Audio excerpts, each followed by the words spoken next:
Kept you waiting, huh?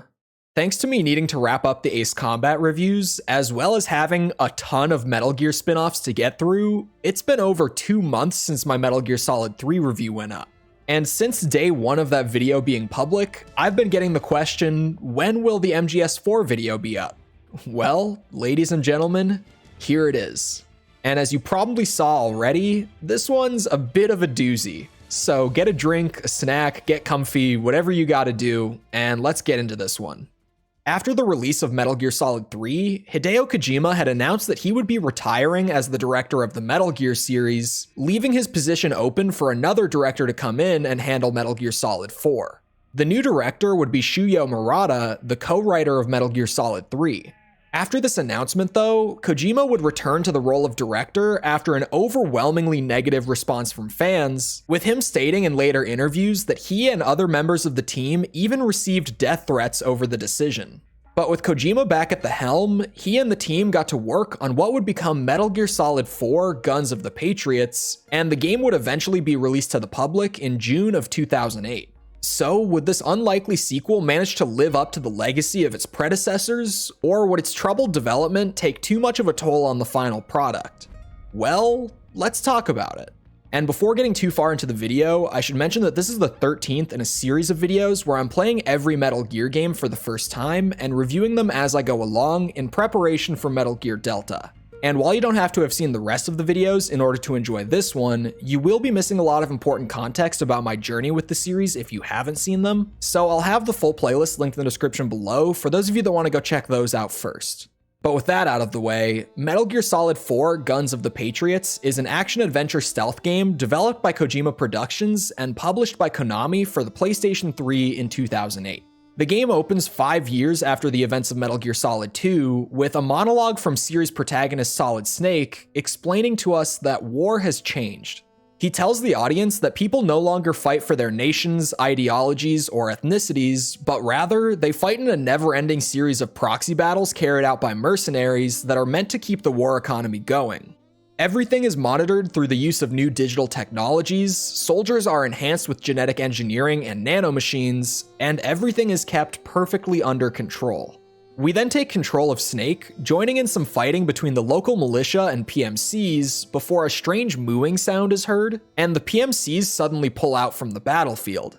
Large automated machines called geckos then suddenly appear, making quick work of the local militia fighters. Snake actually finds himself cornered by a couple of them, being completely outmatched by the power of the machines, but we manage to slip past them using some of the new tech in our sneaking suit that allows us to automatically camouflage ourselves with the environment before cutting away to 3 days earlier. We see Snake visiting a graveyard before Otacon arrives in a helicopter, telling us we need to go with him as we have an old friend waiting for us. Snake asks about the test results, with Otacon explaining that we seemingly have a textbook case of rapid aging syndrome, though they're not sure what's causing it. He says that Snake has about a year left at best, and we go over to the helicopter to be met by Roy Campbell. He tells us that he's working for an organization that works to regulate PMC activity before telling Snake that they've found some leads and believe that Liquid is in the Middle East. He asks us to help with tracking him down, which of course, Snake is more than willing to do. We then cut back to the present, getting our first stretch of actual gameplay. First, and most importantly, this game controls like a dream. Everything is smooth, responsive, and aside from the typical PS3 weirdness where developers at the time thought that L1 and R1 should be the aim and fire buttons, the controls are laid out very intuitively. MGS 1 and 2 controlled well, and MGS 3 controlled really well, but MGS 4 plays like a dream.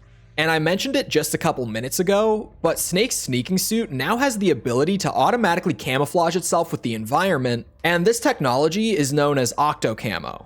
So what this means is that the camouflage system from MGS3 has been brought over, but the need to constantly pause the game to change your camouflage has been replaced by simply sitting still for a second, which massively helps with the pacing of the gameplay.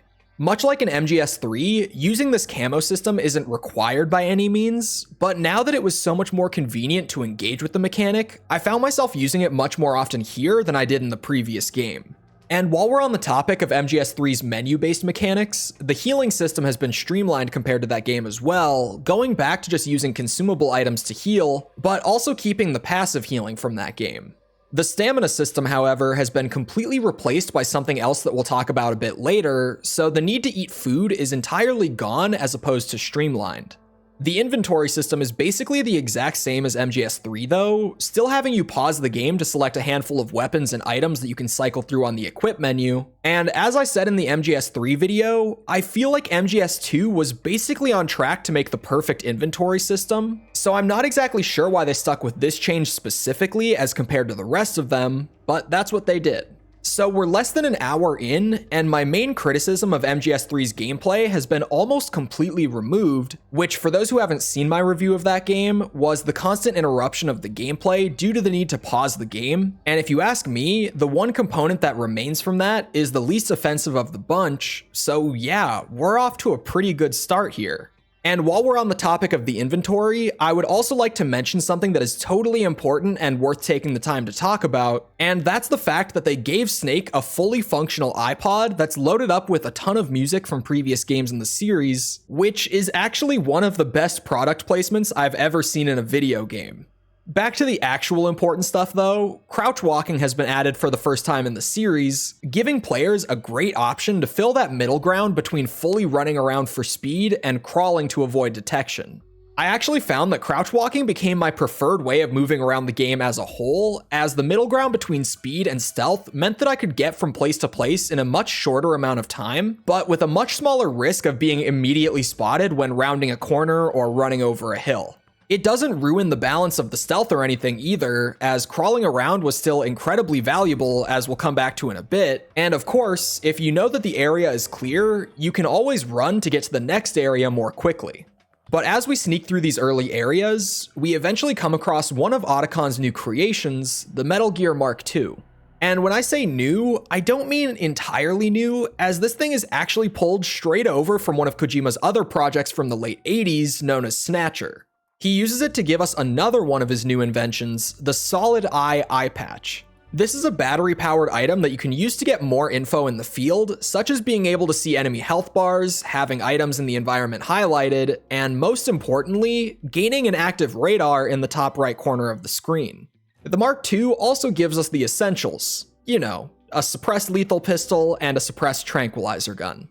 And now that we've got all the tools of the trade, let's talk about the biggest addition MGS4 brings to the stealth gameplay. In every Metal Gear game that Kojima works on, he always seems to have one big idea that ends up getting implemented, and these tend to give the games a completely unique identity to one another. During the development of MGS4, he wanted to implement a new style of gameplay that would be set in a full-scale war zone, but he wanted to do so in a way that would retain the stealth elements from previous games, and this would lead to the introduction of what I'm going to call Battlefield Stealth for the sake of this video. At various points in the game, there will be two large groups of armed forces battling one another, and players will need to sneak from one side of the battlefield to another, with both sides of the conflict being hostile towards Snake. Now, this might sound awful in concept, and honestly, it does feel pretty bad early on while you're still trying to adjust to it, but once you're used to it, it's pretty damn interesting. Thanks to the way that the levels are laid out, as well as the new Octo Camo system, it's actually completely viable to get from one side to the other without getting spotted so long as you're being careful, and while moving through these battlefields, you can even hit the deck and pretend to be a dead soldier. So unless enemy soldiers get really close and get a good look at you, they'll simply run by to go join the ongoing battle.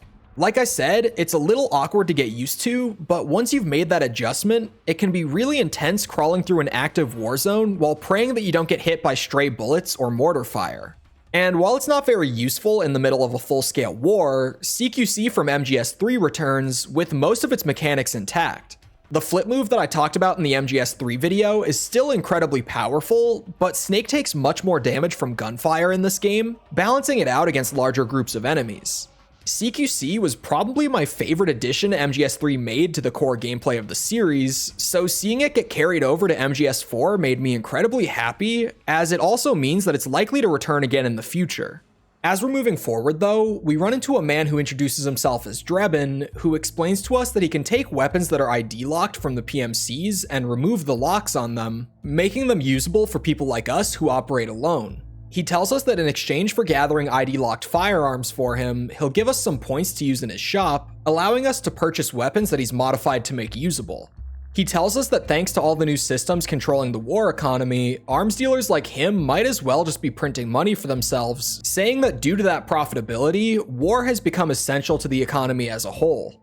Due to Snake having older gen nanomachines, Drebin has to give us a small injection of them in order to be able to use his weapons, but with that done, we can now use more than just our suppressed pistols and shitty rifles we found in the field. So in terms of the actual gameplay, Drebin's shop allows us to purchase new weapons to use throughout the game. Like I mentioned, we earn credits by gathering ID-locked firearms for him to launder, so while we're moving through the levels and taking out enemy soldiers, we can simply walk over their gun to immediately send it to Drebin in exchange for some credits. The introduction of Drebin's shop means that MGS4 has the widest weapon selection in the series so far, which, while not a major factor in my enjoyment of the Metal Gear games by any means, it is a welcome addition just for the sake of variety. Along with this, weapons are also customizable in this game, with a variety of weapon attachments now being available, which you can either buy from Drebin's shop or simply find in the environment. Again, not something that I find to completely change the game by any means, but it's nice to be able to personalize your loadout to fit your playstyle. And between this and the sheer amount of ammunition I was being given in these early levels, it led to a realization. MGS4 is a game that can be played stealthily, but more than any Metal Gear Solid game before it, if you would rather move through the battlefield guns blazing, that's a completely viable option. And that makes total sense, as early on in the development of this game, the team had a core design pillar that they were calling No Place to Hide.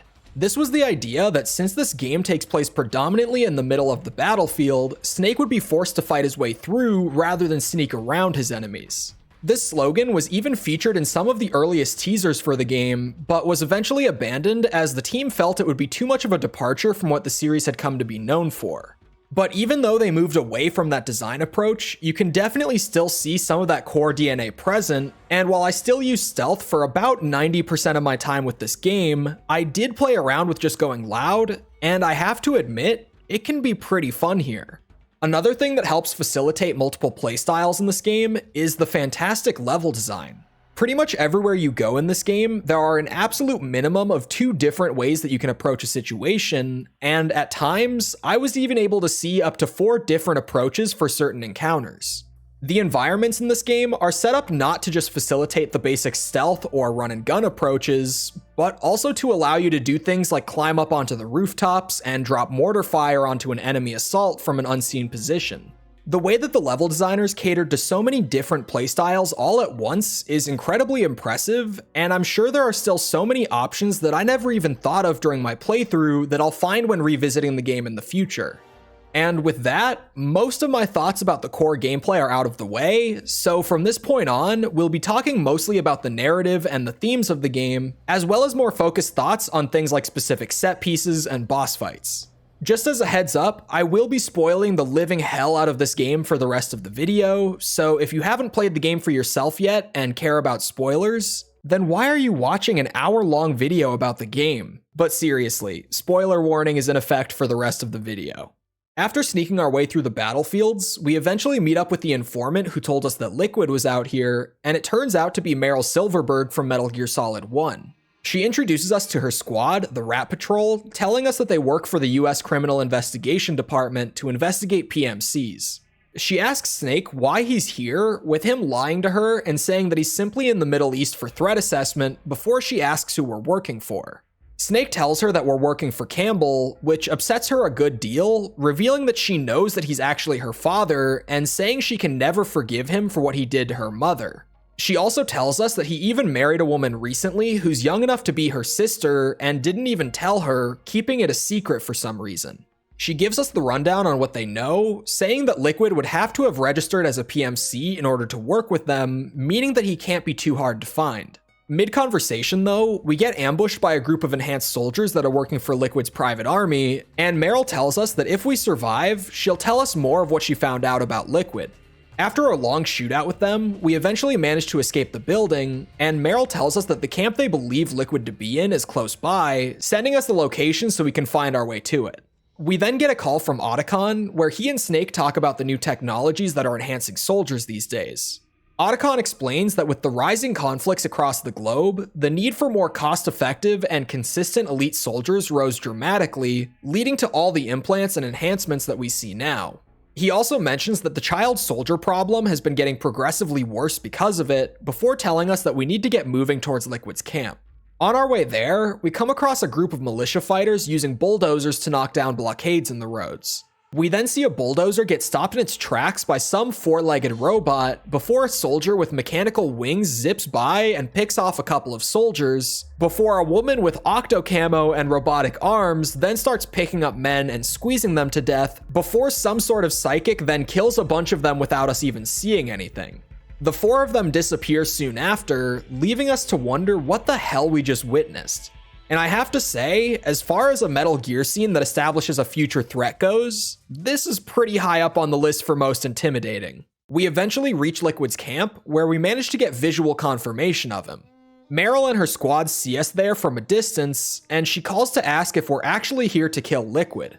Snake tells her that he is, with her saying that they're only there to maintain order in the region, so they won't be getting in the way of our mission.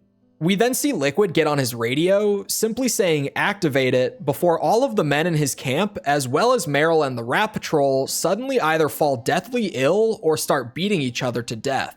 Snake is also mildly affected, but manages to push his way through to confront Liquid, with Liquid telling us that we should rejoice, as we're not simply copies of our father after all.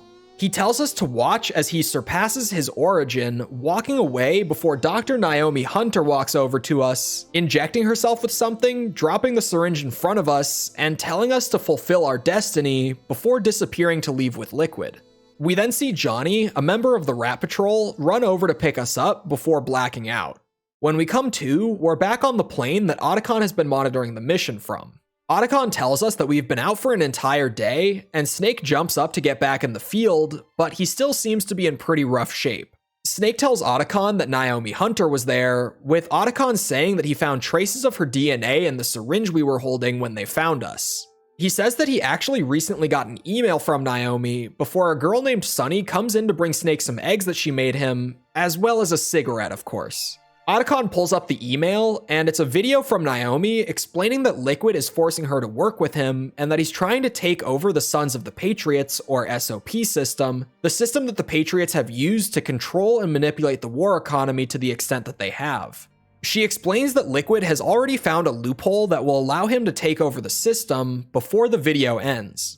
Otacon says that she also sent over some location data that he had Sunny decrypt for us before Campbell calls in, saying that there's an ongoing conflict between PMCs and local rebels in South America near the location that Naomi sent, and that must be where Liquid has established his haven. Snake asks him where Meryl is, with Campbell saying that she's fine and she already went off to continue searching for Liquid, so we deploy to South America to follow the only lead that we have. Once there, we see the octopus woman from earlier attack some of the local rebels before Vamp walks out of a nearby building, revealing that he's still alive after the events of MGS2. The octopus woman tells Vamp that Snake isn't here before turning to him, revealing that she's perfectly replicated our face. Vamp tells the PMC men that more guerrilla fighters are coming to storm the compound, and that Snake will likely be among their ranks, telling them to keep an eye out for us before he and the woman leave in an armored truck. Otacon then calls, telling us that Mei Ling has sent over some satellite imagery of the area, telling us that the facility Naomi is being held in is to the north, and that we should start making our way over there. And let me just say, I had no idea that this game was going to be an epic globe-trotting adventure, but I'm really glad that it is. Based on what little I had seen of the game going in, I had figured that the game took place primarily in the Middle East, but I was very pleasantly surprised to learn that the game changes setting every 3 to 4 hours, meaning that for the first time in the Metal Gear series, we actually get to see a wide variety of locations over the duration of this game. While we're on our way to Naomi's location, Campbell calls in, saying that he would like us to meet our new personal counselor for the mission, who has been assigned to us to keep our mental state in check. It's then revealed that our new counselor and his new wife is Rosemary. Yeah, that Rosemary. Snake asks Campbell what happened to Jack, since last he heard, he and Rose were engaged. Campbell tells us that they lost contact with him entirely a few years ago, and Snake comments on the fact that he had rescued Sunny from the Patriots a few years ago, And with that piece of info, as well as a photo of Olga being present on the plane earlier, I put together that Sunny is actually Olga's daughter, who was mentioned to have been kidnapped by the Patriots during MGS2.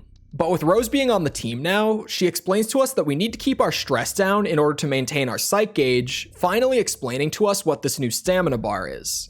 As you play the game, Snake's stress level will rise or fall based on things like how many enemies are around you, how exposed you are, or how intense the battle around you is. As Snake's stress level rises, the player's psych gauge will start to drain, and lower levels of psych will lead to things like shakier hands when aiming your weapons, or the slowing down of or complete lack of regenerating health. It's another case of bringing back a system from MGS3, but removing the need for extra menus and making it work entirely through gameplay, and I have to say that I really enjoyed the system's presence once I understood how it worked. If I had any complaints, I think waiting roughly 4 hours before explaining the system to the player is a bit crazy to me, but like I said, once you do understand how it works, it's a solid mechanic. Continuing forward, we get a call from a mysterious voice telling us that there's an ambush up ahead. Snake thinks he recognizes the voice, asking if he's speaking to Jack, but the caller simply replies, "Jack is dead." He tells Snake that he's on our side before abruptly hanging up. Sure enough, we come across an ambush up ahead, sneaking through as PMCs and guerrillas fight each other before running into Drebin, who has apparently followed us all the way from the Middle East to South America. Snake asks what he's doing here, and he says that after he met us, he looked into our background and he found a lot of interesting things. He reveals that the injection he gave us back in the Middle East actually allowed him to track our location before we hear a loud noise outside, peeking out to see that the woman with wings from the Middle East is here as well. Drebin comments on the fact that the BNBs are here, with him explaining to Snake that it's shorthand for the Beauty and the Beast Corps, a group of enhanced female soldiers who are deployed anytime the PMCs have a particularly nasty mess they need to clean up. He then tells us that he heard they have a new kill order ever since the Middle East, and that they're after a man named Solid Snake, though from where he's sitting, he feels that Old Snake would be a more appropriate codename. He explains that every member of the BNB Corps was traumatized by war to the point where their minds broke, and the only way to cope was to be transformed into war machines themselves. He says that they've likely been told that by killing Snake, they can be freed from all of their pain, sorrow, and agony. He then gives us the rundown on each member, telling us that there's Raging Raven, Laughing Octopus, Crying Wolf, and Screaming Mantis. Snake realizes that they share the codenames of the Foxhound unit, with Drebin crudely remarking that with their shared codenames and directive to hunt down Snake, you could even refer to them as the Snakehound unit. Snake asks if Drebin is getting all this info from the Patriots, with him telling us that he's on his own, but since he's seemingly such a well-connected man, Snake asks him if the Patriots are even human. He tells us that they once were, but that they aren't anymore, and that nowadays they are America, the war economy, and the entire system itself. He explains that the Patriots are actually an AI system that exists to keep everything in check, and that the SOP system is simply one smaller piece of the overall whole. He tells us that there's no way to break into that system from the outside, with Snake saying that there must be a way since Liquid seems to have something planned, but Drebin doesn't know anything more. We get moving again before getting another call from the mysterious voice, with Snake calling him Jack before he corrects us and says that his name is Raiden and that Jack died a few years ago. He explains that he's been looking for the corpse of Big Boss, a task that was given to him in exchange for Sunny's freedom. Snake calls Rose to tell her that Jack is still alive, and she explains that he became increasingly unstable after the Big Shell incident, as all the memories of the things he did while working for Solidus as a child soldier slowly came back to him. She also tells us that around this time, she had actually gotten pregnant with Jack, but she unfortunately had a miscarriage, losing the child. He became more and more addicted to alcohol over time, and Rose became more and more afraid of him before he eventually disappeared entirely. Continuing on, we eventually reach Naomi's research lab, and when we get there, she seems to be in a great deal of pain until she gives herself another injection. We ask her who she was speaking on the phone with when we arrived, with her telling us that it was Liquid, and Snake notices Laughing Octopus zipping around the perimeter of the building. Snake asks her what happened to the soldiers in the Middle East, and she says that what we saw was the soldiers' emotion running amok, explaining that she and Liquid had thought that the SOP system was designed to maintain order and control during a battle, but that they eventually learned that it will do things like flood a soldier's body with endorphins when killing an enemy, or suppress their hormones to prevent soldiers from panicking. What happened in the Middle East was an experiment of theirs to see if they could free soldiers from the SOP system, and it worked, but when the soldiers were released from it, all of their pain, emotions, and trauma from the battles they'd fought while in the system was released all at once. She says that she wants to examine our body to find out why Snake's mind hasn't completely collapsed under the weight of his own guilt, convincing him to go along with it by potentially finding the cause for his rapid aging as well. While examining us, she finds that our genetics were intentionally manipulated to ensure that if Snake or Liquid were captured by the enemy, they wouldn't be able to duplicate or pass on their genetics. The Patriots knowingly edited the genes to take away the twins' ability to reproduce and shortened their lifespans to ensure that Big Boss's genes remained secure. Snake asks her how long his body is going to hold out, and she tells him that he has about half a year left. However, she also says that she doesn't mean that in terms of his lifespan, but rather, the fox dye that was injected into him before the Shadow Moses incident has been mutating over time to start targeting anyone rather than only attacking its specific targets, meaning that in a few months, he'll be a walking bioweapon. Snake asks her what would happen if he chose death first, and she confirms that if he were to die, the fox dye would go with him. She asks if he's been to a hospital recently, to which Snake responds that he has, before revealing that she found something else in our blood. An entirely new strain of fox dye that she believes was injected into us sometime recently. Snake says that Drebin must have been the one to give it to us, before she gives us some nanomachine suppressants to reduce the seizures and other symptoms that Snake has started having as a result of his old nanos. We ask where Liquid is, but Naomi says that she can't tell us until we free her. She explains that Liquid has changed his plans and now intends to seize control of the SOP system directly rather than destroy it, and use the system to launch his attack on the Patriots, a plan that he calls Guns of the Patriots.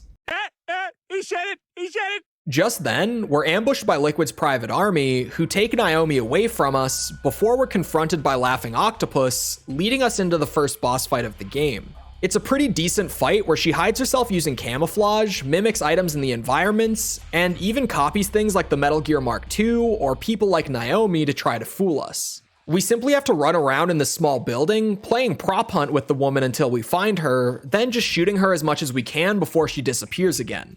It's not a super complicated fight or anything, but it does have a pretty charming gimmick, so I found myself enjoying it well enough. Once we defeat her, she ends up disconnecting from the octopus arms, and we see her trauma slowly start to consume her again after she's been disconnected. We get this really weird sequence where she slowly walks towards us, and while I was shooting her at first, I realized that I might be able to take her down without killing her, so I tranquilized her instead, eventually knocking her out and managing to spare her life. On the way out of the lab, Snake picks up her Octo Camo mask before we get a call from Drebin, who tells us that we could get even better results from the Octo Camo if we used it, but Snake says that it doesn't fit. He tells us that it's convenient that we know someone who could tailor it for us, before Snake confronts him about injecting us with a new fox dye virus. Drebin says that he doesn't know what we're talking about, telling us that he wouldn't have any reason to infect us with something, as it would be bad for his business. He tells us about Octopus's backstory, explaining that there was a cult of crazy people who came in and killed everyone in the village she was from, sparing her and a handful of others to keep in torture. They eventually forced Octopus to butcher the other villagers they had been torturing, also forcing her to laugh and howl the entire time like some sort of demon, which Drebin says would break anyone's mind. He says that her fighting us was a good thing though, as he claims that it cleansed her mind, for some reason. We wrap up the conversation with Drebin and go to find where they took Naomi.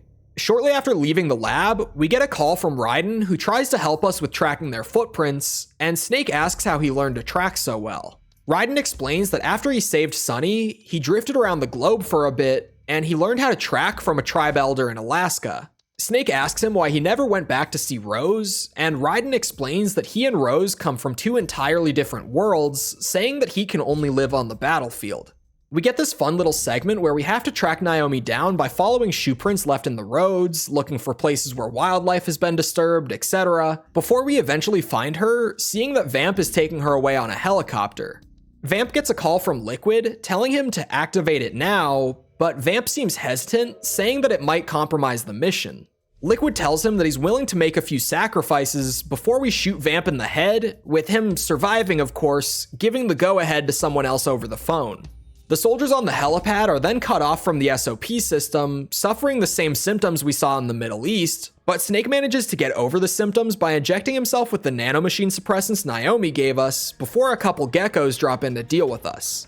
Just then, Drebin pulls in with his armored truck, knocking one of the geckos over before retrieving Naomi from the chopper and pulling around to pick us up as well. We get this crazy escape sequence where we have to defend Drebin's truck from PMC soldiers, soldiers with power armor, other armored vehicles, and even Gecko while trying to reach Otacon for a helicopter extraction. And because most of the PMC soldiers are now basically zombified from being cut off from SOP, a lot of them will try to actually grab onto and climb on top of the truck, meaning that you have to get off of the turret and actually shoot them off or use CQC to take them down.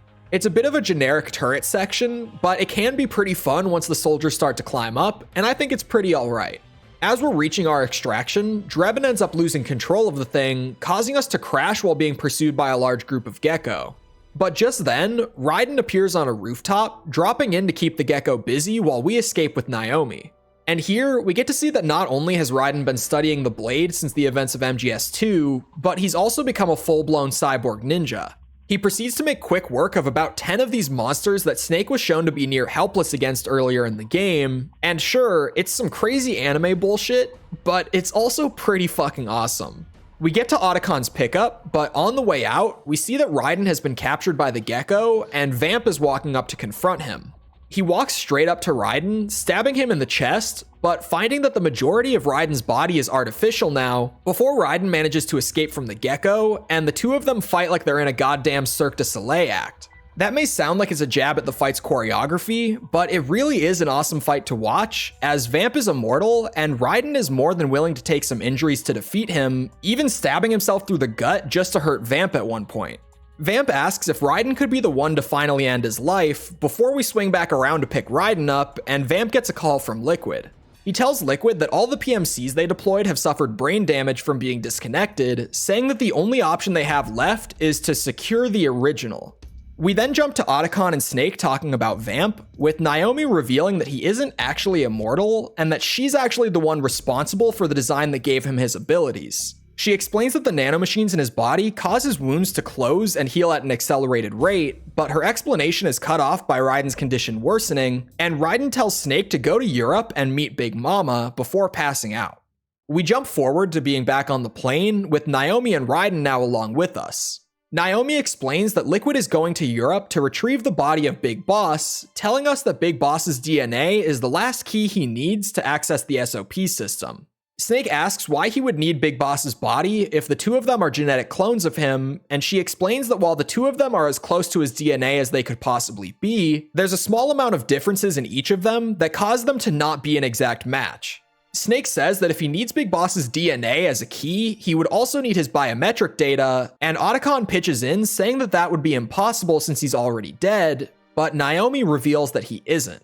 She explains that Big Boss has been kept alive and preserved in a lab by the Patriots to maintain access to his biometric data. Her attention then turns to Raiden, with her saying that she can't believe these sorts of experiments are still going on, and Otacon tells her that the war economy demands stronger soldiers, and scientists like them are the ones who give them the ability to produce them. Raiden tells us of a lab we need to bring him to in Europe, mentioning something about Dr. Madnar and how he saved his life previously, so Otacon calls Campbell to get us clearance for landing.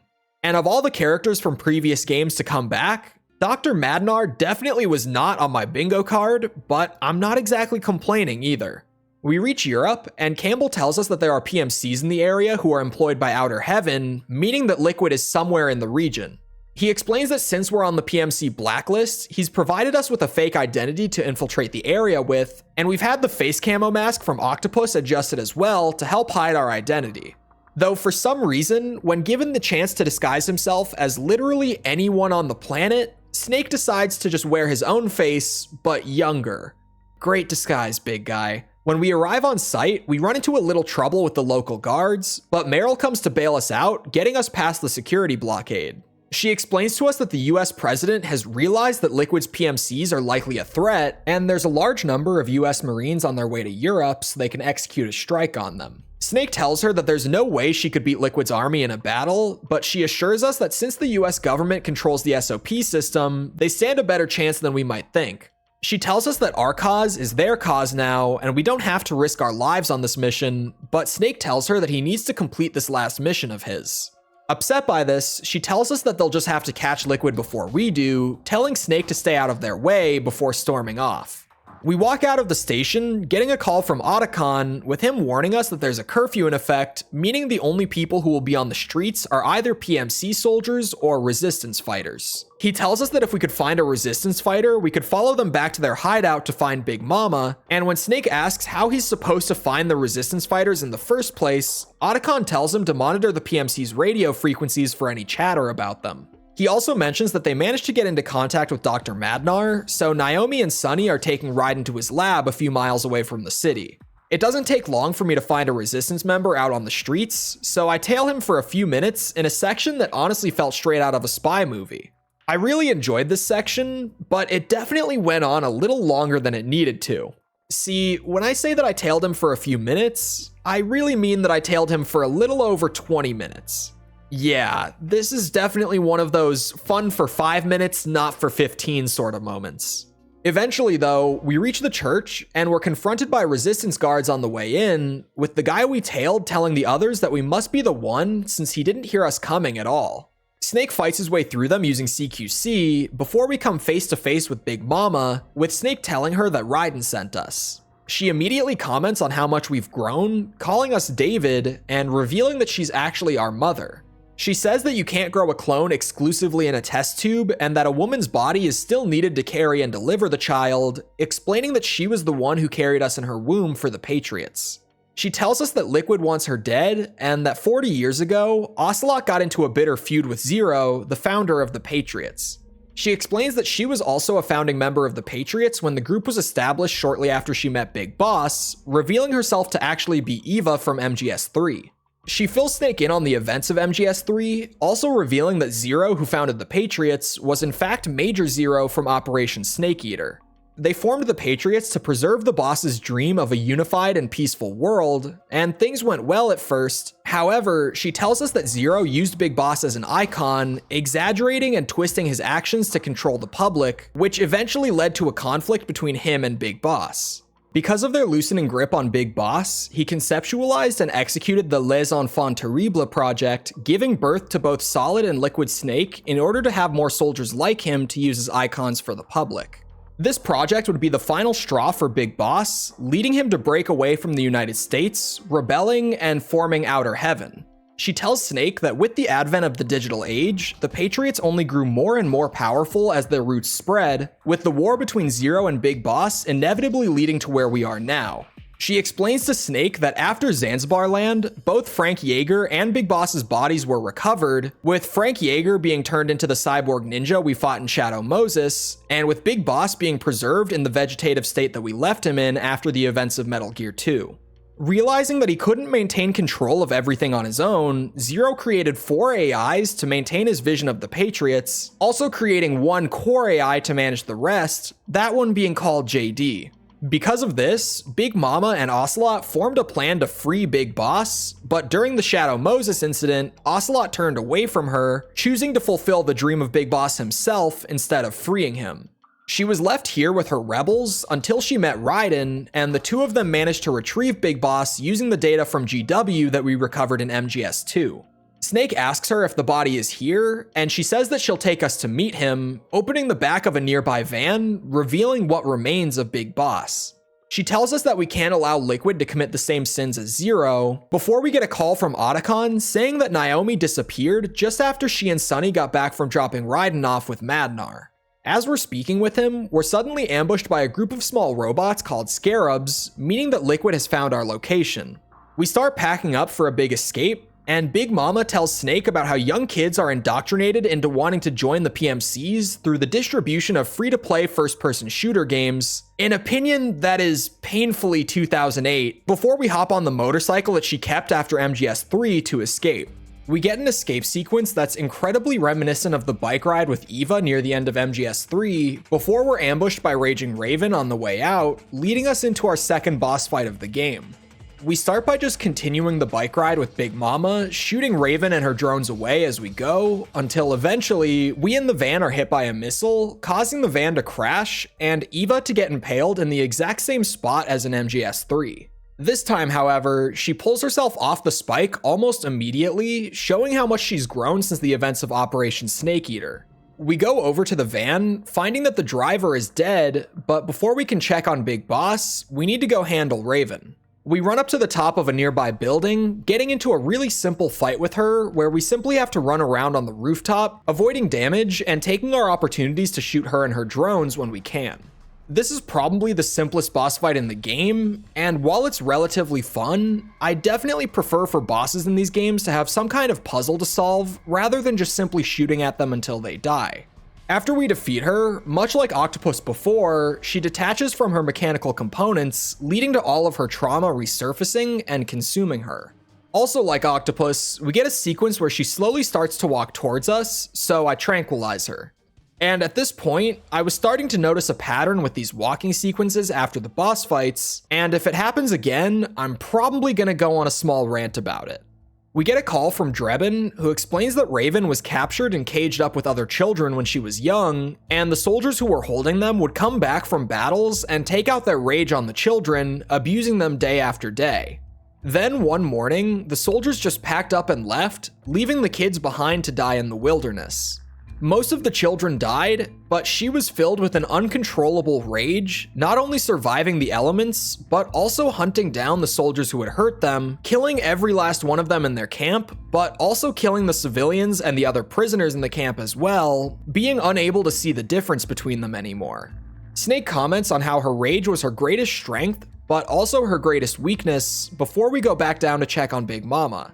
When we get back to her, she tells us that the 3 vans that were with us were all decoys, and the real van was sent downstream. There's a cruiser waiting at the end of the river to pick it up, and she tells us that if we hurry, we could get on it and leave as well. We take the underground aqueduct to escape the city, but we're spotted by a scarab on the way in, so when we reach the exit at the edge of the city, we run into Liquid waiting for us. We see that the cruiser Big Mama had arranged has been destroyed before we're ambushed by more of Liquid's army, along with Vamp and Naomi. Liquid reveals to us that Naomi told him everything, and thanks to her, he now has the remains of Big Boss. We get into a fight with Liquid, with him pretty swiftly kicking our ass, but Snake tells him that even if he gets into the system, he'll only have access to one part of the Patriots AI. Liquid says that even if that is the case, he'll soon have everything, telling Snake that we never actually destroyed GW during the Big Shell incident, but that he and his men actually managed to reconstruct it, and it's now a part of his army. He tells Snake that the 2 of them aren't normal men, but rather freaks who were created to ensure that future generations never prosper, saying that he's going to embrace his purpose, kill Zero and Big Boss, and become a Patriot himself. He and his men then board a nearby boat, leaving to execute Liquid's plans. On the way out though, they're confronted by the Rat Patrol, with the rest of the US Marines arriving to block his path. Surrounded, Liquid plays his trump card, disconnecting the soldiers from the SOP system, which he's now perfected to avoid the emotional overload, causing all of their ID-locked weapons to lock up on them. He tells us to behold the guns of the Patriots, literally pointing his finger gun at helicopters nearby and yelling bang, causing them to malfunction and crash. He then points to our boat, yelling die, and all of his men open fire on us, injuring most on board. He then points his finger gun at his own head and yells bang again, causing the emotional overload to hit all the nearby soldiers, before ordering his men to open fire on everyone, leading to a massacre in the confusion. And I absolutely adore how this scene establishes just how much of a threat Liquid is when he controls only one of the 4 components of the Patriot system, allowing the player to realize just how screwed they already are, but also how much more screwed they will be if he's allowed to fully execute his plan. He then pulls up to our boat, telling his men to let us have the remains of Big Boss, saying that he doesn't need them anymore. Just after this, he sets our boat on fire, frying Big Boss in the process, killing him for good this time. And we're just gonna ignore the fact that that's the second time I've said that in this series. The flames also hit Big Mama, and Snake jumps in to save her, suffering some pretty nasty burns himself as Liquid gets away. A few minutes later, Big Mama tells Snake that so long as there is light, there will also be shadow, and that to put everything back to normal, the light must also be extinguished, alluding to the fact that the only way to put a stop to all this madness is not just to kill Liquid, but to also get rid of everyone and everything that is tied to the Patriots. And with that ideal now passed on to Snake, she's able to move on herself, dying there in his arms. Back on the plane, we see that Otacon left the Metal Gear Mark II behind and is using it to eavesdrop on Liquid, with Liquid saying that even though they have control of GW, they need to get control of JD, the Patriots' core AI, if they want to be able to control the nuclear warheads that the Patriots have stored. He asks Vamp about Rex, and Vamp tells him that it's almost ready before they spot the Mark II and destroy it. Otacon explains to Snake that JD likely isn't aware of GW's existence, as it would have been written off as lost after the Big Shell incident, allowing Liquid access to the system without the threat detection systems being able to detect him. We get a call from Campbell, who tells us that all US military weapons and systems are now under Liquid's control. He tells us that Liquid is planning to execute a nuclear strike on JD, which is housed in a satellite in orbit of the Earth, with Otacon realizing that he must be trying to use Metal Gear Rex since it was scrapped before the SOP system was created, meaning that they don't need any authorization from JD to fire a nuke with it. Campbell tells us that Rex is being stored where it always has been, on Shadow Moses Island, telling Snake that he's the last hope we have at preventing Liquid from taking control of the Patriots. Snake's sickness is starting to get really bad though, and Otacon tells him that his body can't take this anymore, but Snake tells him not to give up, saying that he and Raiden need to clean this mess up before it's too late. Otacon and Sunny try to talk us out of taking him with us though, since he isn't fully healed from his encounter with Vamp yet, but Raiden wants to go with us, saying that he's done being a slave to someone else's will. He explains that he and Snake have always just been pawns of the Patriots, but if they can pull this off, they'll have freedom for the first time in their lives. He says that he has nothing to lose, but Snake tells him that he knows he still has someone to protect, encouraging him to reject the path that he's on and become the lightning in the rain. No, seriously, he says that. Snake shows him the burns on his face, telling Raiden that he has no future, as in a few months, he'll be a walking weapon of mass destruction, telling Raiden that he at least has a family to fight for. Raiden begs him not to leave him there alone, but Snake says that this is his fight, telling Raiden to stay behind and heal up. Mei Ling then calls Otacon, telling us that she confirmed the presence of Liquid's men on Shadow Moses Island, offering to give us support from the USS Missouri, a naval carrier that she just so happens to be the captain of. Otacon reflects a bit on the Shadow Moses incident with Snake, saying that Rex is a beast born from his research, and we go to put the thing down for good. We then get to play the infiltration sequence from MGS1 via a short emulation, but once we make it in, Snake jolts awake, saying that he was just having that dream again. We touch down a little ways away from the Shadow Moses facility, navigating through a blizzard while sneaking around geckos to get there, and when we do, we get a very nostalgic arrival. The designers decided to play the song The Best Is Yet to Come in the background. I find Snake's SOCOM pistol from MGS1 pretty much right as I arrive, and we hear flashbacks of dialogue from MGS1's intro sequence using some ripped voice lines from the Twin Snakes remake. It's a hyper-focused dose of nostalgia for fans of MGS1, and I absolutely loved it, especially because I was now able to use Snake's SOCOM as my pistol for the rest of the game. The security in the facility has been completely shut down though, so we make our way back to Otacon's old office to open things up, and while Otacon is working through the system, he and Snake talk about Naomi, wondering why she would have us rescue her and join us for a few days, just to go right back to Liquid. Once inside the system, Otacon pulls up a feed of Naomi and Vamp walking through a hallway, with Otacon saying that they're headed for Rex's old underground hangar. We go to catch up to them, and while we're on our way back out of the nuclear storage facility, we get a fun little set piece where while Otacon is cracking a door, we have to distract a gecko, leading to a really tense game of Ring Around the Rosie while we wait. Once outside though, we're ambushed by Crying Wolf, leading us to our third boss fight in the game, which coincidentally takes place in the same field we killed Sniper Wolf in all those years ago. This is another pretty simple fight, with us needing to fend off members of Liquid's private army in the middle of a blizzard, and occasionally, Wolf will appear, either attacking us outright, or trying to snipe us from a distance with her railgun. When using her railgun though, she exposes her body, allowing us to fire back at her with a sniper rifle for massive damage. And if you manage to clear Liquid's men out quickly enough, you can even try to hunt Wolf down when she retreats for a quicker finish. Once again, a pretty simple fight, but one that's fairly entertaining, and it's definitely the best of the three so far. Once we defeat her, we get the same routine where we see her trauma overwhelm her before tranquilizing her. And now that this has become a very clear pattern, we need to talk about the issue with these walking sequences. They may seem like a harmless bit of theming to tie all of the B&B fights together, but in terms of gameplay, they completely destroy the dynamic of lethal versus non-lethal boss fights. In MGS 2 and 3, you have the option to take bosses down non-lethally, which will often lead to extra rewards or a unique cutscene for doing so, but doing this means that you have to use more creative and riskier strategies during the fight itself. With the walking sequences here in MGS 4 though, you can play the boss fight using safe and consistent lethal strategies, and then after you've already defeated the boss, simply decide whether you want to kill them or tranquilize them, with no particular skill or strategy being required in order to get those extra rewards.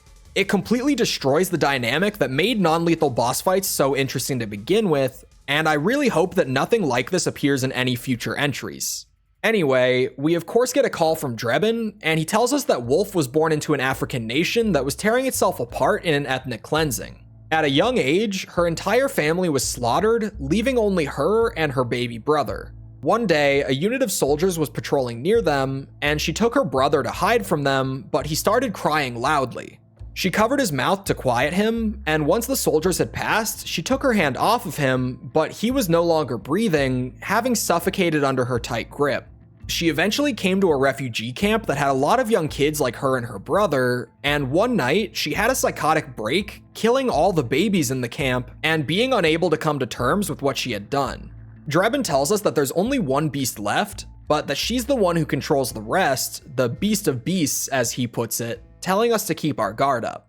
We take the railgun off of her wolf suit and make our way into the underground hangar, getting a cheeky fourth wall break with Otacon telling us that we need to swap to disc 2 in the exact spot that you would when playing MGS 1 on a PlayStation 1, but then realizing that we're on the PlayStation 3 now and using dual layered Blu-ray discs, and he marvels at the age of technology that we now live in, telling us to move forward without worrying about the disc swap. We eventually make our way down there, finding the remains of Rex exactly where we left it, except the railgun has now been removed. Otacon realizes that Liquid doesn't need the entire Metal Gear, only the railgun, before we're ambushed by Vamp, who seems to have gotten close with Naomi. Almost as close as your mother and I. You can't keep getting away with it! We get a boss fight that seems incredibly simple to start, literally just requiring us to shoot at Vamp as he bounces around the room, but every time that we shoot him down, he simply stands back up and his health bar refills. Eventually, Otacon realizes that since the nanomachines are what keep him alive, we can inject him with one of the shots that Naomi gave us earlier to suppress them, giving us a better chance at killing him. So we have to bring him down, and then as he regenerates, use CQC to hit him with the syringe. After injecting him though, we're ambushed by another group of Gecko, and just as they're about to attack us, Raiden swoops in once again for the save. He tells us to keep the rest of the Gecko at bay, saying that Vamp is his to take down, with the two of them getting into a knife fight on top of Metal Gear Rex. And thanks to the railgun we took off of Wolf earlier, we're actually able to take Gecko down effectively now, so we get this really cool moment where we have to hold off a horde of Gecko, while half of the screen is also displaying the fight between Raiden and Vamp. Eventually, Raiden manages to defeat Vamp before Otacon manages to seize control of what's left of Rex, using it to destroy the remaining Gecko in the hangar. Naomi then walks out, bringing another nanomachine suppression shot, telling Otacon to give the shot to Vamp not to get revenge for Emma, but to end his suffering. Vamp rips the syringe from the Mark III's grip, injecting himself, and finally dying. Naomi then tells Snake that Liquid is on the floor below us, and that he plans to use the railgun from Rex to launch a nuke from a ship he calls Outer Haven. She tells Snake that even though his death is inevitable, we are given life so that we may atone for our sins, telling him that he has to stop Liquid no matter what happens so that future generations don't bear the burden of his sin. She then reveals that much like Vamp, she too is a walking corpse being kept alive by nanomachines, telling us she has cancer that should have killed her a long time ago, but the nanomachines she developed for rapid cell regeneration have prevented that from happening. She says that with Vamp dead, her sins have been atoned for, choosing to free herself from her own pain using another nanomachine suppressant on herself. More geckos start flooding in shortly after, so we hop in Metal Gear Rex, using it to escape from the hangar. This leads us into a set piece where we get to control Rex manually, allowing us to actually pilot a Metal Gear for the first time in the franchise's more than 20-year run. It's an absolute blast to get to use this thing to mow through hordes of gecko on the way out, especially since we've been on the receiving end of Rex's weapons once before. On the way out, we narrowly escape from the tunnel caving in, but Raiden gets stuck under some of the rubble. Just then, a Metal Gear ray leaps out of the water, and Liquid calls out to us from it, telling us that this isn't over yet. We then get to continue to pilot Rex in a Metal Gear versus Metal Gear boss fight. Metal Gear Rex versus Metal Gear Ray. Solid Snake versus Liquid Snake. It's not a super complicated fight, with both us and Liquid only having a couple different weapons and a melee attack or two, but come on, it's two brothers fighting each other in nuclear-equipped mechs. What more do you really want? After destroying Metal Gear Ray, Liquid falls out of it, and Rex also sustained too much damage to keep going, so we get out and chase him on foot while he runs towards the docks, before a giant submarine equipped with Metal Gear Rays, as well as Rex's nuclear railgun, emerges from the water, with Liquid proclaiming that this is Outer Haven. He tells us that he's taking it to destroy JD and take control of the Patriots before telling us to die, ramming Outer Haven straight into the docks to kill us, but just then, Raiden cuts his own arm off to escape from the rubble and jumps in to save Snake from the impact. He's able to hold it back for a few seconds, but he can't hold all of that weight for long, eventually getting crushed under it before Mei Ling's naval carrier pulls around and opens fire on Outer Haven, forcing Liquid to turn his attention to them instead of Snake. Snake is left there on the verge of passing out, and Otacon comes to pick us up before the screen fades to black. We then jump forward to Mei Ling giving a briefing on board the Missouri, with her explaining that we're pursuing Outer Haven, but it's outpacing us and will likely get into firing distance of JD before we do. She tells us that once Outer Haven gets there, it's going to have to wait for JD's orbit to line up so that they can actually hit it with the railgun, so we'll have a little bit of time to catch up, but once we're there, we need to move quickly to stop it from firing. She also explains that we'll need to attack it from the inside, as an attack from the outside will be practically ineffectual, so we're going to launch strike teams onto the Haven just as its armored shell opens up. She goes into detail about the Haven's security, telling us that the hallway leading to GW is filled with microwaves, so anyone going in there to destroy it likely won't come back out, and Snake volunteers himself, saying that he isn't exactly worried about his health anymore. Snake also asks how she got all of this info, and Otacon reveals that Naomi left detailed data of the Haven's security behind with Sunny while she was on board the plane with us earlier. Everyone goes off to prepare, leaving Snake and Otacon in the briefing room, and Otacon explains that Naomi also left behind a copy of Emma's worm cluster from MGS2, which Sunny has now modified to hopefully be more effective.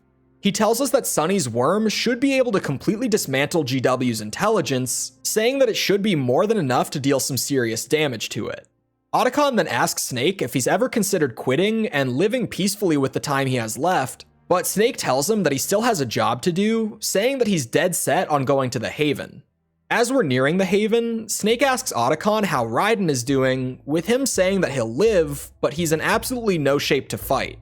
Drebin then appears, telling us that he's laundered a ton of weapons for everyone to use during the attack, and Snake asks if he even has the slightest clue what's going on here. Drebin responds by saying that of course he does, explaining that he simply conducts his business with whoever needs him the most. About a minute later, Outer Haven surfaces, and we get a call from Campbell telling us that this is our last chance to stop Liquid, and also telling Meryl that no matter what happens, he'll be with her to the end, saying that even after all that's happened between them, she's still his pride and joy. The Haven's armor then opens up, we're launched onto the Haven via catapult, and the battle between the two ships begins. Once on board, Meryl radios in, telling us that her catapult malfunctioned, shooting her to the wrong place on the Haven and causing her to hurt her ankle on the way down.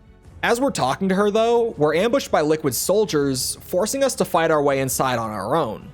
We make our way through the deck, and once inside, we find an unconscious Meryl, before we're ambushed once again by Liquid's men.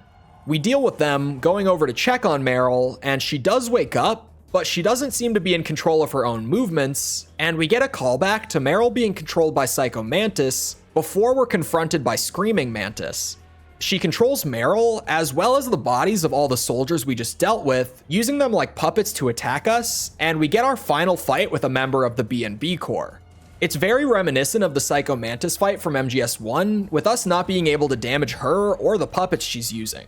Back in MGS1, the game required you to change to the second controller port to prevent Mantis from reading your mind and allow yourself to get some damage in, but the PS3 used Bluetooth controllers, so there are no controller ports to change out here.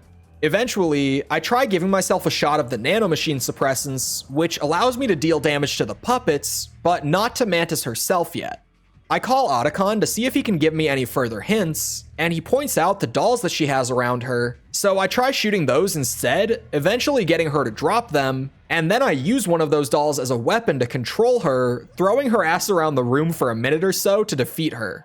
This is easily my favorite boss fight out of the B&B Corps, as it's the only one that really feels like I had to work to figure it out, and it was also just really satisfying to throw her around like that once I had. As with the others, once we defeat her, we see her disconnect from her enhancements, dealing with her trauma before we tranquilize her.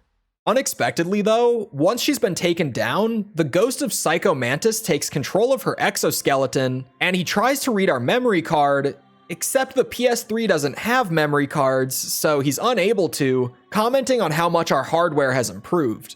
He then seemingly loses control of the suit, with it breaking apart and him ascending through the ceiling. Drebin gives us another call, explaining that Screaming Mantis came from South America, and when she was young, her village was attacked by enemy forces and burned to the ground. She managed to escape, but while seeking shelter, she ended up in the basement of a building that was being used to store corpses, and she heard the sound of heavy boots and screams above her, having stumbled into some sort of makeshift torture chamber. She couldn't sleep due to the sounds of the torture victims on the floor above her, and after being trapped in that place for a little over a week, she eventually lost her mind. She started feeding on the corpses around her to stay alive, before she was eventually found and implanted with the psyche of Psycho Mantis by the creators of the B&B Corps. And with the last member of the B&B Corps down, I think now is a good time to say that I don't think these women's backstories are all that great. All four of them have backstories that are so dark and just so unbelievably fucked up that they're, well, unbelievable. It feels like the writers sat down and just asked, what is the most messed up thing that we could possibly imagine happening to a human being? And then of all the answers that they came up with, they chose the darkest of the bunch to adapt and turn into these girls' backstories. Characters in previous Metal Gear games also had some pretty dark and depressing origins, like Psycho Mantis having been born with a gift that his family feared, or Sniper Wolf having been born into a war-torn country and losing her family at a young age.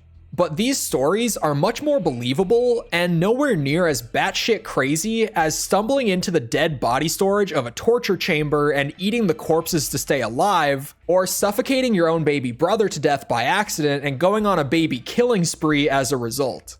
It really felt to me like these women's stories were just unnecessarily dark and played purely for shock value. So once again, when it comes to the Special Forces unit in MGS4, I'm left feeling like this group of characters could have been so much greater than what we actually got. Anyway, on our way out of the room, we stop to check in on Meryl, and as we try to help her get out of there, we're ambushed by more of Liquid's soldiers. She tells us to go ahead and destroy GW while she stays behind to hold them off, so we say our goodbyes to her before running into the hallway to get to GW. On the way there though, Snake is hit by another seizure, but when he injects himself with the suppressants, they aren't working this time, and a group of Liquid's men are quickly approaching us. And just when it seems like it might finally be over for Snake, Raiden comes in for the save, saying that he is the lightning, the rain transformed. No, really. And he fights off Liquid's men long enough for Snake to recover. And can I just say, this man literally came in with no arms, holding his sword with his goddamn teeth, and still managed to scare off Liquid's soldiers. God, I love Raiden in this game. He tells Snake that we should leave GW for him, since his body will be able to handle the microwaves. Snake turns him down, however, saying that he still has his youth and telling him not to waste it. He explains to Raiden that he and Liquid are a good part of the reason that his life is a living hell, saying that he needs to be the one to stop this.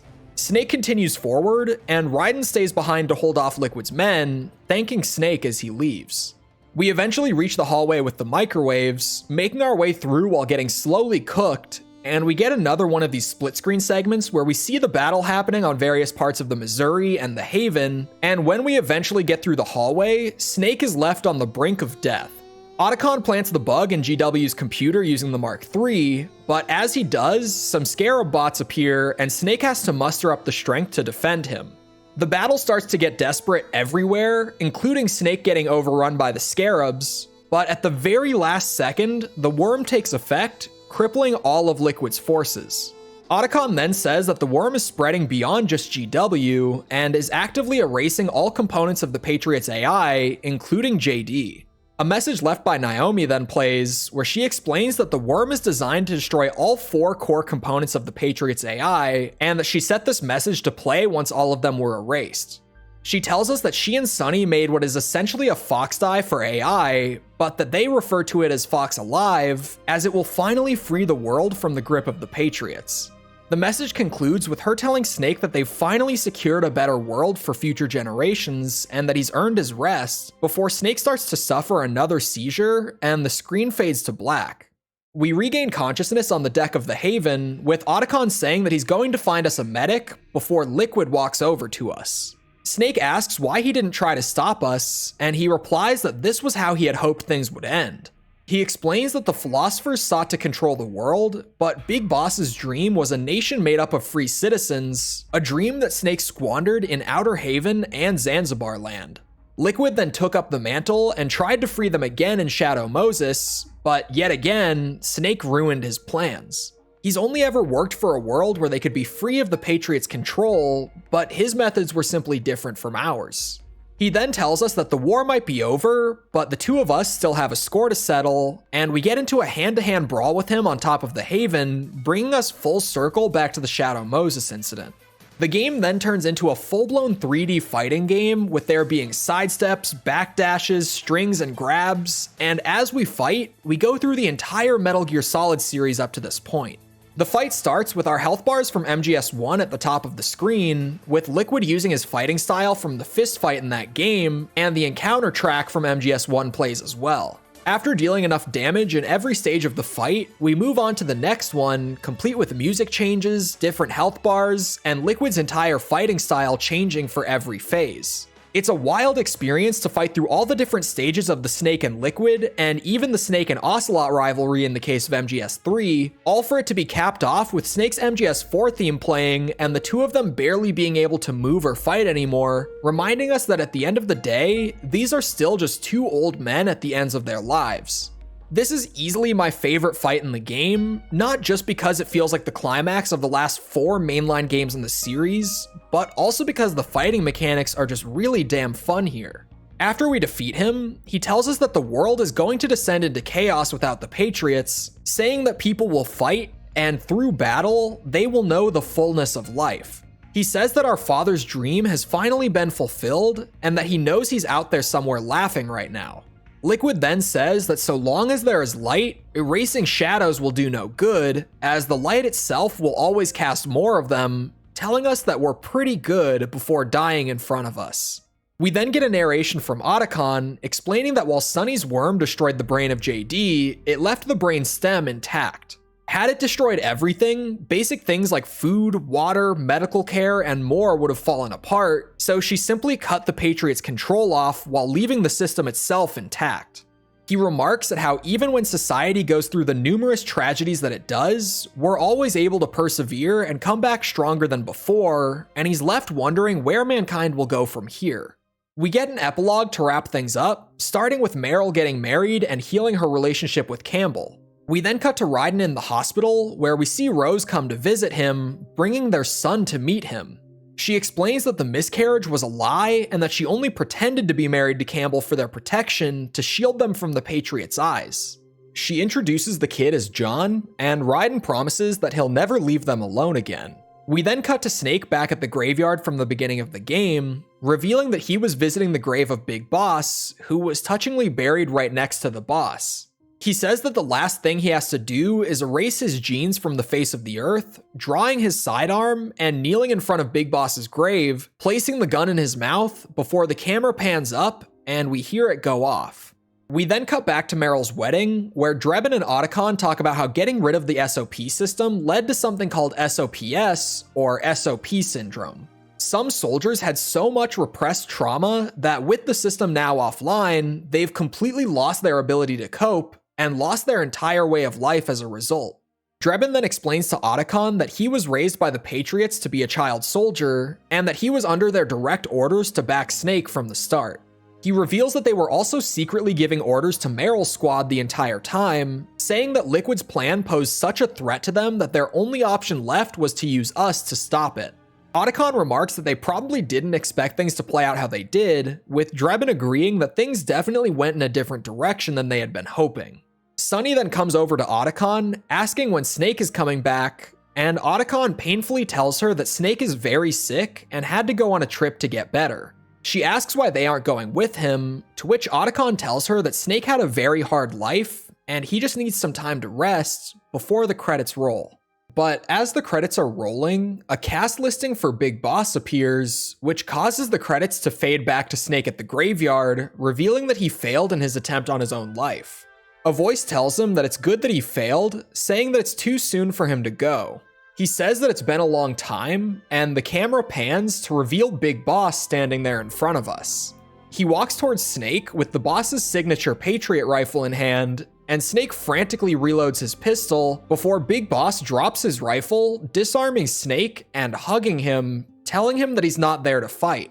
He tells Snake that it's time for him to put the gun down and live, saying that he's the only Patriot left, but that he'll soon be gone too.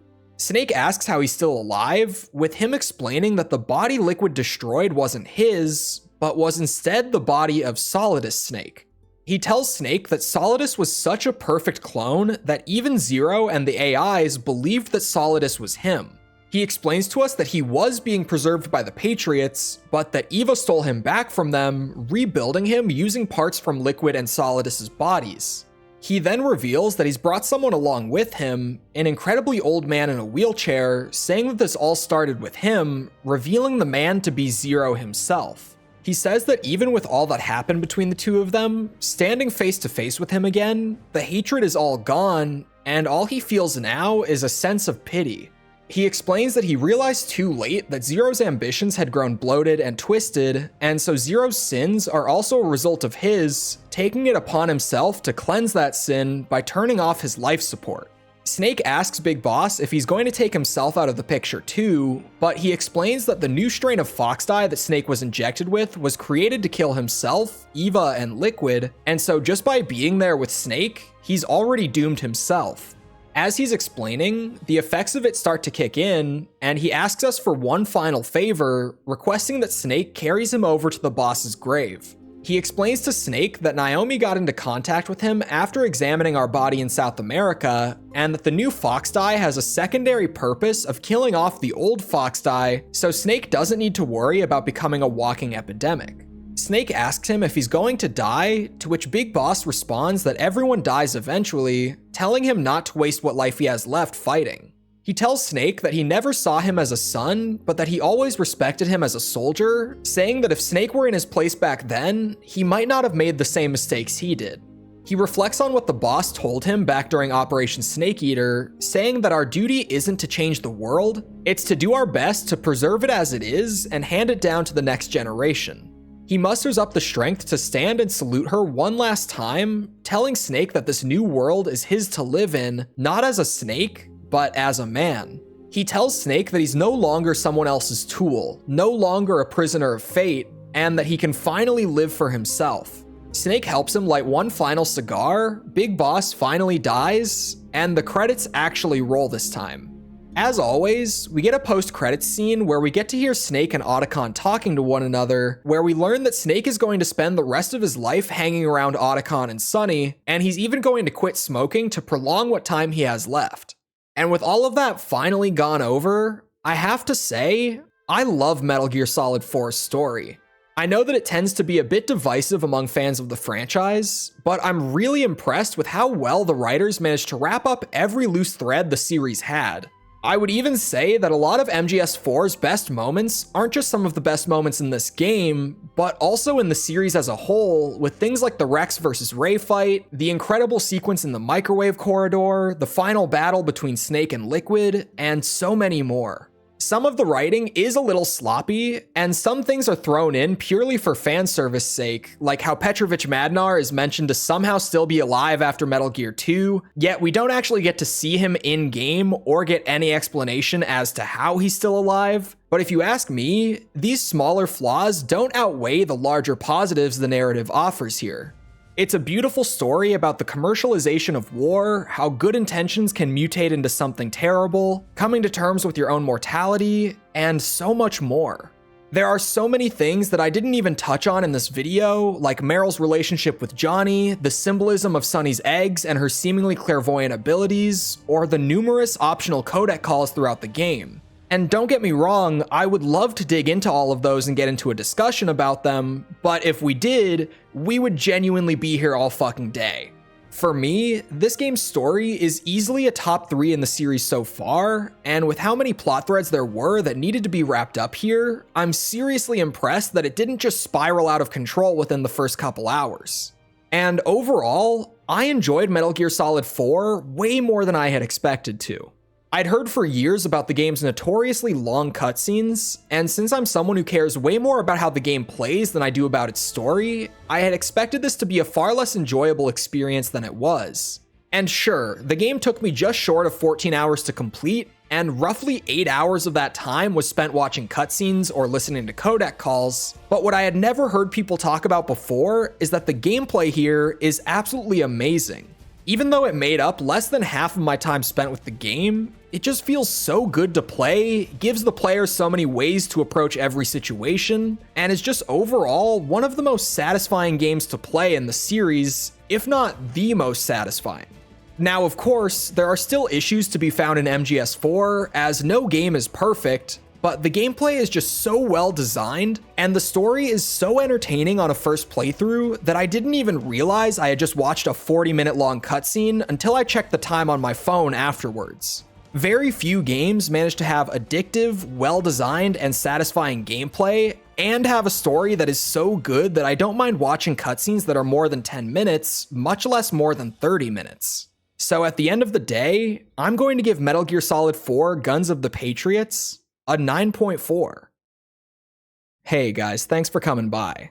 Even though it might not seem like it, we are actually getting pretty close to being done with the Metal Gear series, only having a handful of games left to go. So if you're interested in having a say in what games we cover here on the channel in the future, I'll be pinning a poll in the comments below for you to go and vote on it.